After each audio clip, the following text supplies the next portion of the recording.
ಕನ್ನಡದ ಹಿರಿಯ ನಟ ಹರೀಶ್ ರಾಯ್ ಇನ್ನಿಲ್ಲ. ಕ್ಯಾನ್ಸರ್ನಿಂದ ಬಳಲುತ್ತಿದ್ದ ಹರೀಶ್ ರಾಯ್ ನಿಧನರಾಗಿದ್ದಾರೆ. ಕನ್ನಡದ ಹಿರಿಯ ನಟ ಹರೀಶ್ ರಾಯ್ ಇನ್ನಿಲ್ಲ. ಕ್ಯಾನ್ಸರ್ನಿಂದ ಬಳಲುತ್ತಿದ್ದ ಹರೀಶ್ ರಾಯ್ ನಿಧನರಾಗಿದ್ದಾರೆ. ಓಂ, ಕೆಜಿಎಫ್ ಚಿತ್ರಗಳಲ್ಲಿ ನಟಿಸಿದ್ದ ಹರೀಶ್ ರಾಯ್ ಬಾರದ ಲೋಕಕ್ಕೆ ತೆರಳಿದ್ದಾರೆ. ಪೋಷಕ ಪಾತ್ರಗಳಿಗೆ ಜೀವ ತುಂಬಿದ್ದ ಹರೀಶ್ ರಾಯ್ ಬೆಂಗಳೂರಿನ ಕಿದ್ವಾಯಿ ಆಸ್ಪತ್ರೆಯಲ್ಲಿ ನಟ ನಿಧನರಾಗಿದ್ದಾರೆ. ಕೆಜಿಎಫ್ ಚಾಚಾ ಖ್ಯಾತಿಯ ಹರೀಶ್ ರಾಯ್ ಬಾರದ ಲೋಕಕ್ಕೆ ತೆರಳಿದ್ದಾರೆ. 11 ಗಂಟೆ ಸುಮಾರಿಗೆ ಹರೀಶ್ ರಾಯ್ ಕೊನೆಯುಸಿರೆಳೆದಿದ್ದಾರೆ. ಪತ್ನಿ, 2 ಮಕ್ಕಳನ್ನ ಅಗಲಿದ ಓಂ ಚಿತ್ರದ ನಟ. ಖಳನಟ ಹರೀಶ್ ರಾಯ್ ನಿಧನರಾಗಿದ್ದಾರೆ. ಓಂ, ನಲ್ಲ, ಇತ್ತೀಚೆಗಿನ ಬ್ಲಾಕ್ ಬಸ್ಟರ್ ಕೆಜಿಎಫ್ 2 ಸಿನಿಮಾಗಳಲ್ಲಿ ನಟಿಸಿರುವ ಖ್ಯಾತ ಖಳನಟ ಹರೀಶ್ ರಾಯ್ ಅವರು ಇಂದು ನಿಧನ ಹೊಂದಿದ್ದಾರೆ. ಹರೀಶ್ ರಾಯ್ ಅವರು ಕಳೆದ ಕೆಲ ವರ್ಷಗಳಿಂದ ಅನಾರೋಗ್ಯದಿಂದ ಬಳಲ್ತಾ ಇದ್ರು. ಅವರ ಚಿಕಿತ್ಸೆಗಾಗಿ ಹಲವು ನಟ ನಟಿಯರು ಕೂಡ ಆರ್ಥಿಕ ಸಹಾಯವನ್ನ ಮಾಡಿದ್ರು ಅಂತ ಅವರೇ ಹೇಳ್ಕೊಂಡಿದ್ರು. ಇನ್ನು ಕಳೆದ ಕೆಲ ವರ್ಷಗಳಿಂದಲೂ ಕೂಡ ಅನಾರೋಗ್ಯದಿಂದ ಸತತ ಹೋರಾಟವನ್ನ ಮಾಡ್ತಲೇ ಇದ್ದ ಕನ್ನಡ ಚಿತ್ರರಂಗದ ಖ್ಯಾತ ಖಳನಟ ಹರೀಶ್ ರಾಯ್ ನಿಧನ ಹೊಂದಿದ್ದಾರೆ. ಓಂ, ನಲ್ಲ ಸೇರಿದಂತೆ ಕೆಜಿಎಫ್ 2 ಹಾಗೂ ಕನ್ನಡದ ಹಲವಾರು ಸಿನಿಮಾಗಳಲ್ಲಿ ಖಳನಟನಾಗಿ ನಟಿಸಿದ್ದ ಹರೀಶ್ ರಾಯ್ ಅವರು ಕ್ಯಾನ್ಸರ್ ಸಮಸ್ಯೆಯಿಂದ ಬಳಲ್ತಾ ಇದ್ರು. ನಟ ಯಶ್ ಸೇರಿದಂತೆ ಇನ್ನೂ ಹಲವರು ಹರೀಶ್ ರಾಯ್ ಅವರಿಗೆ ಆರ್ಥಿಕ ಸಹಾಯವನ್ನು ಮಾಡಿದರು. ಆದರೆ ಅಂತಿಮವಾಗಿ ಹರೀಶ್ ಅವರು ಇಂದು ನಿಧನ ಹೊಂದಿದ್ದಾರೆ. ಹರೀಶ್ ರಾಯ್ ಅವರು ಥೈರಾಯ್ಡ್ ಕ್ಯಾನ್ಸರ್ನಿಂದ ಬಳಲ್ತಾ ಇದ್ರು. ಹೊಟ್ಟೆ ಉಬ್ಬರಗೊಂಡು ದೇಹ ಎಲ್ಲ ಕೃಶಗೊಂಡು ಗುರುತೇ ಸಿಗದಂತೆ ಆಗಿದ್ರು ಹರೀಶ್ ರಾಯ್ ಅವರು. ಏಕೆಂದರೆ ಅವರನ್ನ ಕೆಲವೊಂದು ವಿಡಿಯೋಗಳಲ್ಲಿ ನೋಡಬಹುದಿತ್ತು ನೀವು, ಯಾವ ರೀತಿ ಇದ್ದರು, ಯಾವ ಪರಿಸ್ಥಿತಿಯಲ್ಲಿದ್ದರು ಅಂತ. ಅವ್ರನ್ನ ನೋಡಲಿಕ್ಕೆ ಇವರೇನ ಹರೀಶ್ ರಾಯ್ ಅಂತ ಅನ್ನಿಸ್ತಾ ಇತ್ತು. ಅಷ್ಟರ ಮಟ್ಟಿಗೆ ಸಣ್ಣಗಾಗ್ಬಿಟ್ಟಿದ್ರು. ದೇಹ ಸಂಪೂರ್ಣವಾಗಿ ಕುಸಿತಾ ಹೋಗಿತ್ತು, ಕೃಶಗೊಂಡಿದ್ರು. ಅವ್ರಿಗೆ ಗುರುತೇ ಸಿಗ್ತಾ ಇರಲಿಲ್ಲ. ಇವರೇ ಹರೀಶ್ ರಾಯ್ ಅಂತ ಗುರುತಿಡಿಯೋದಕ್ಕೆ ಸಾಧ್ಯ ಆಗ್ತಾ ಇರಲಿಲ್ಲ. ಅಷ್ಟರ ಮಟ್ಟಿಗೆ ಈ ಒಂದು ಕ್ಯಾನ್ಸರ್ ಸಮಸ್ಯೆ ಅವರನ್ನು ಬಾಧಿಸಿತ್ತು. ಇನ್ನು ತಮ್ಮ ಚಿಕಿತ್ಸೆಗಾಗಿ ಅವರು ಸಹಾಯವನ್ನು ಕೂಡ ಅಂಗಲಾಚಿದ್ರು. ಆ ಒಂದು ವಿಡಿಯೋ ಕೂಡ ಎಲ್ಲೆಡೆ ವೈರಲ್ ಕೂಡ ಆಗಿತ್ತು. ಅದರಂತೆ ನಿರ್ಮಾಪಕ ಉಮಾಪತಿ ಶ್ರೀನಿವಾಸ್, ದರ್ಶನ್ ಅಭಿಮಾನಿ ಬಳಗದವರೆಲ್ಲರೂ ಕೂಡ ಸೇರಿಕೊಂಡು ಇನ್ನು ಹಲವಾರು ಮಂದಿ ನಟ ನಟಿಯರು ಹರೀಶ್ ರಾಯ್ ಅವರಿಗೆ ಆರ್ಥಿಕ ಸಹಾಯವನ್ನು ಕೂಡ ಮಾಡಿದರು. ನಟ ಯಶ್ ಸಹ ಈ ಹಿಂದೆಯೇ ತಮಗೆ ಸಹಾಯ ಮಾಡಿರುವುದಾಗಿ ಹರೀಶ್ ರಾಯ್ ಅವರು ಹೇಳ್ಕೊಂಡಿದ್ರು. ಆದರೆ ಈ ಒಂದು ಕ್ಯಾನ್ಸರ್ನಿಂದಾಗಿ ತಮ್ಮ ಪ್ರಾಣವನ್ನೇ ಕಳ್ಕೊಂಡ್ರು. ಎಷ್ಟೋ ಸಿನಿಮಾಗಳಲ್ಲಿ ನಟಿಸಿ ಒಂದು ಉತ್ತಮವಾದ ಹೆಸರನ್ನು ಗಳಿಸಿದ್ರು. ಖಳನಟನಾಗಿ ಬಹಳ ಸೊಗಸಾಗಿ ನಟನೆಯನ್ನು ಮಾಡಿದ್ರು. ಅವರ ನಟನೆಗೆ ಭಾರಿ ಮೆಚ್ಚುಗೆ ಕೂಡ ವ್ಯಕ್ತ ಆಗ್ತಾ ಇತ್ತು.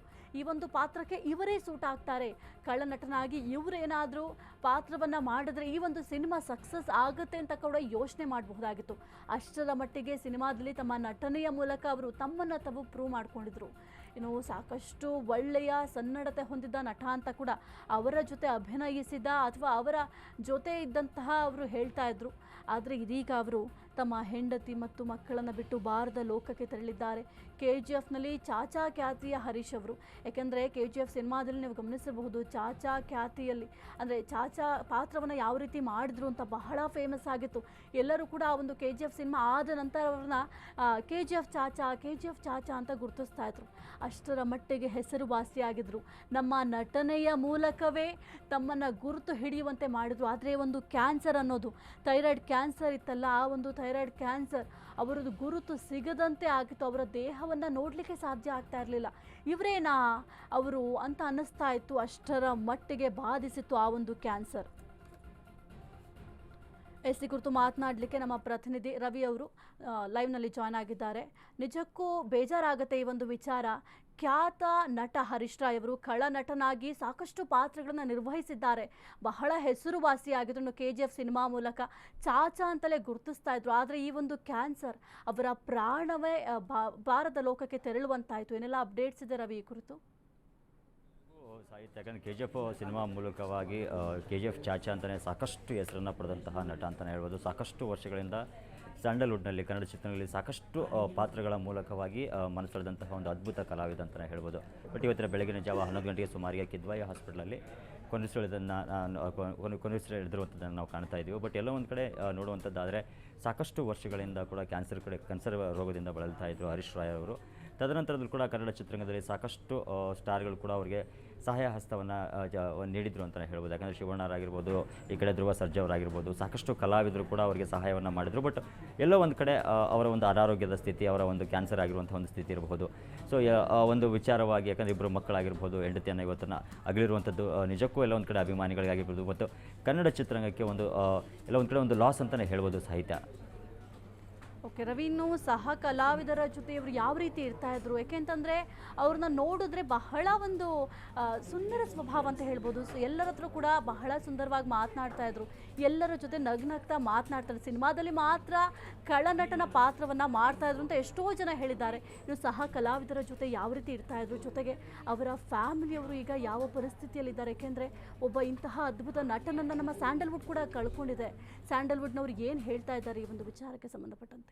ನಿಜಕ್ಕೂ ಯಾಕಂದರೆ ಈ ಒಂದು ವಿಚಾರವನ್ನು ನೋಡುವಂಥದ್ದಾದರೆ ಸಾಹಿತ್ಯ ಎಲ್ಲ ಒಂದು ಕಡೆ ನಮ್ಮ ಕನ್ನಡ ಚಿತ್ರರಂಗದಲ್ಲಿ ಒಂದು ದುಸ್ಥಿತಿ ಅಂತಲೇ ಹೇಳ್ಬೋದು. ಯಾಕಂತಂದರೆ ಹರೀಶ್ ರಾಯ್ ಅವರ ಒಂದು ವಿಚಾರ ಅಂತ ಬಂದಾಗ ಅವರು ತೆರೆ ಮೇಲೆ ಖಳನಾಯಕರು ಆದರೂ ಕೂಡ ಸಹ ಕಲಾವಿದರ ಜೊತೆಗಿರಬಹುದು, ಅವರ ಒಂದು ಏನು ಆವತ್ತಿನ ಒಂದು ಸ್ಟಾರ್ಡಮ್ ಮುಖಾಂತರವಾಗಿ ಅವರು ಕನ್ನಡ ಚಿತ್ರರಂಗದಲ್ಲಿ ಸಾಕಷ್ಟು ವರ್ಷಗಳ ಕಾಲ ನಮ್ಮನ್ನು ರಂಜಿಸಿದ್ದಾರೆ.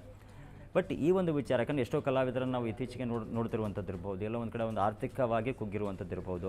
ಸೊ ಎಲ್ಲೋ ಒಂದು ಕಡೆ ಒಂದು ಕನ್ನಡ ಚಿತ್ರರಂಗ ಇರ್ಬೋದು, ವಾಣಿಜ್ಯ ಮಂಡಳಿ ಇರ್ಬೋದು, ಸರ್ಕಾರ ಇರ್ಬೋದು, ಸಾಕಷ್ಟು ರೀತಿಯಲ್ಲಿ ಕಲಾವಿದರನ್ನು ಕಡೆಗಣಿಸುವಂತಹ ಒಂದು ವಿಚಾರದಲ್ಲಿ ಕೂಡ ಸಾಕಷ್ಟು ವಿಚಾರಗಳನ್ನು ನಾವು ಉದಾಹರಣೆಗಳಲ್ಲಿ ನಾವು ನೋಡ್ತಾ ಇರಬಹುದು. ಬಟ್ ಎಲ್ಲೋ ಒಂದು ಕಡೆ ಹರೀಶ್ ರಾಯ್ ಅವರ ಒಂದು ಪರಿಸ್ಥಿತಿಯನ್ನು ನೋಡ್ತಿರ್ಬೇಕಾದ್ರೆ ಆರ್ಥಿಕವಾಗಿ ಸಾಕಷ್ಟು ಕುಗ್ಗಿದ್ರು ಅವರು. ಯಾಕಂದರೆ ಕೊನೆ ಅವರ ಹಂತದಲ್ಲಿ ನಾವು ನೋಡ್ತಾ ಇದ್ದಾಗ ಸ್ಟಾರ್ಗಳು ಎಷ್ಟೋ ಒಂದು ನೆರವನ್ನು ನೀಡಿ ಕೆಲವೊಂದಿಷ್ಟು ವೀಡಿಯೋಗಳನ್ನು ಹಂಚ್ಕೊಂಡಿದ್ರು. ಇಲ್ಲ ನನಗೆ ಆರ್ಥಿಕವಾಗಿ ಸಹಾಯ ಬೇಕು ಒಂದು ನಿಟ್ಟಿನಲ್ಲಿ ಕೂಡ ಸಾಕಷ್ಟು ಅವರು ಒಂದು ವಿಚಾರದಲ್ಲಿ ಅವರ ಆರೋಗ್ಯವನ್ನು ಏರುಪೇರು ಕಂಡಾಗ ಇಂಡಸ್ಟ್ರಿ ಕೂಡ ಕೆಲವೊಂದಿಷ್ಟು ವ್ಯಕ್ತಿಗಳು ಮಾತ್ರ ಸಹಾಯವನ್ನು ನೀಡಿದರು. ತದನಂತರದಲ್ಲಿ ಯಾವುದೇ ರೀತಿಯಾದಂತಹ ಒಂದು ಅವರಿಗೆ ಬ್ಯಾಕ್ ಇರೋ ಸಪೋರ್ಟ್ ಇರಬಹುದು, ಆಮೇಲೆ ಆರ್ಥಿಕವಾಗಿ ಇರಬಹುದು.